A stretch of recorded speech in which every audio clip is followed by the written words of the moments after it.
السلام عليكم يا أيها الناس قال ربي اشرح لي صدري ويسر لي أمري واحلل عقدة من لساني يفقهوا قولي وقل ربي زدني علم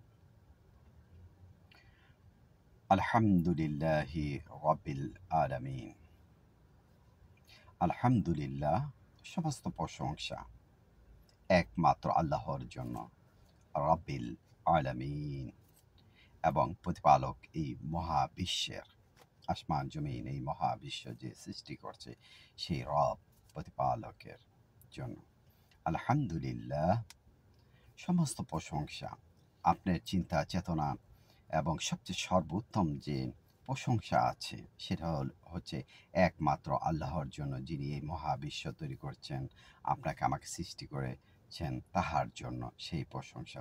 তাই আল্লাহ পাক পবিত্র কোরআনে আরেকটি জায়গায় লেখছে যে তুমি তোমার প্রভু প্রতিপালককে তুমি যে নামেই ডাকো না কেন, আল্লাহ বলো বা রহমান বলো রাহিম বলো, সর্ব উত্তম নাম হচ্ছে একমাত্র আল্লাহর জন্য।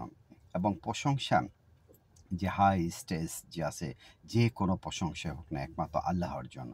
অতঃপর এই প্রশংসা যে আছে হামদ শব্দ, আলহামদুলিল্লাহ মানে একমাত্র আল্লাহর জন্য এই প্রশংসা। অতঃপর হামদ যে শব্দটা আছে হামিম দাল, এই প্রশংসাগুলি আবার মানুষের মধ্যেও আছে। প্রত্যেকটা মানুষের একটা না একটা প্রশংসা আছে। কেউ ডাক্তার হয়েছে, কেউ ইঞ্জিনিয়ার হয়েছে, কেউ বৈজ্ঞানিক হয়েছে, কেউ ব্যবসা হয়েছে, সবারই একটি ভালো মন্দ বা প্রশংসা আছে।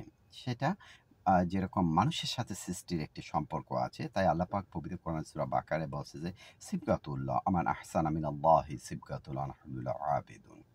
আল্লাহর যে রং আছে সেটা সর্বোত্তম রং, এবং এই রঙে রঙিত হও সেটি সর্বোত্তম, এবং তুমি তাহারই ইবাদত করেন। যে আল্লাহর রং মানুষের সাথে একটি সম্পর্ক আছে। তাই সবচেয়ে বড় প্রশংসা হচ্ছে আলহামদুলিল্লাহ আল্লাহর জন্য, যে এই মহাবিশ্ব সৃষ্টি করছে। অতঃপর সেই প্রশংসাটা আল্লাহ পাক মানুষের মধ্যে দিয়েছে। আপনার একটি প্রশংসা আছে, আমার একটি প্রশংসা আছে।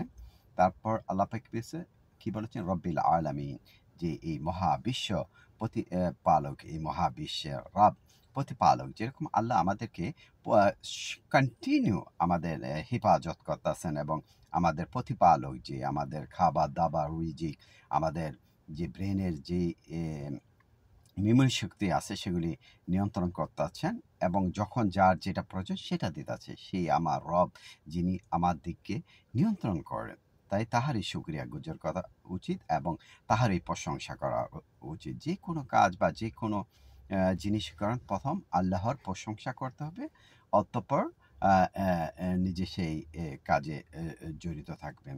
এই জন্য আপনি যেখানে যখনই যান আল্লাহর শুকরিয়া আলহামদুলিল্লাহ আলহামদুলিল্লাহি রাব্বিল আলামিন এই আয়াতটা সবসময় পাঠ করবেন। তখনই আল্লাহ আপনার প্রতি সন্তুষ্ট হবে। আপনাকে আপনার যে কাজ আছে সেটা আল্লাহ পাক সমাধান করব। কাজেই সমস্ত প্রশংসা একমাত্র আল্লাহর জন্য, যিনি এই মহাবিশ্ব সৃষ্টি করেছেন এবং যিনি এই মহাবিশ্বের নিয়ন্ত্রণ করেন, রাব যে আমাদের দিকে প্রতিপালন করেন, রক্ষা করেন। আমরা সবাই তাহার কাছে নিজেকে আত্মসমর্পণ করি। এই মুসলিম বা আত্মসমর্পণ করতে হবে, সেটাই মুসলিম বলা হয়। আলহামদুলিল্লাহি রাব্বিল আলামিন।